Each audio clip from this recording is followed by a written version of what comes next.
الذین آمنوا وکانوا یتقون، جو ایمان لائے اور تقوی والی زندگی اختیار کریں۔ بس الحمدللہ ہم سب مسلمان ہیں، ہم اللہ کو وحدہ لا شریک مانتے ہیں اور اللہ کے نبی صلی اللہ علیہ وسلم پر ایمان رکھتے ہیں، ان کی زندگی کے مطابق زندگی بنانے کی کوشش میں ہیں، اللہ کو وحدہ لا شریک مانتے ہیں، یہ ایمان ہے۔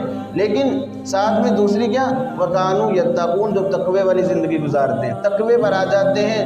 تقوی کا معنی کیا ہے؟ گناہوں سے بچنا۔ معروف حدیث ہے، حضرت عمر رضی اللہ تعالیٰ عنہ نے قاری قرآن ابی بن کعب رضی اللہ تعالیٰ عنہ سے پوچھا تھا، اے ابی مجھے بتاؤ تقوی کیا ہے؟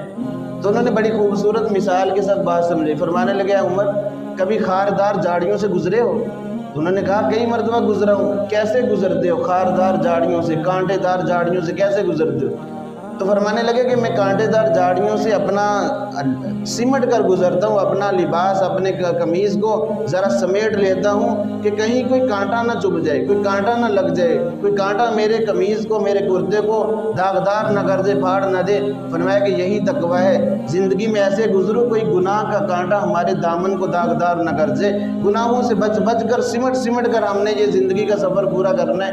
اور جو اس طرح یہ سفر پورا کرے گا، فرمایا کہ وہ متقی ہے، اور اس کے لیے اللہ نے فرمایا ان للمتقین مفازا۔ لوگوں یاد رکھو ساری کامیابیاں متقین کے لیے ہیں۔ اور اللہ تعالیٰ نے فرمایا ان الذین آمنوا، جو لوگ بھی، اللہ تعالیٰ نے ایک مثال بیان کی ہے کہ اگر یہ بستی والے لوگ ایمان لے آتے اور تقوی والی زندگی پر آ جاتے تو اللہ تعالیٰ فرماتے ہیں کہ ہم ان پر آسمان و زمین سے برکتوں کے دروازے کھول دیتے۔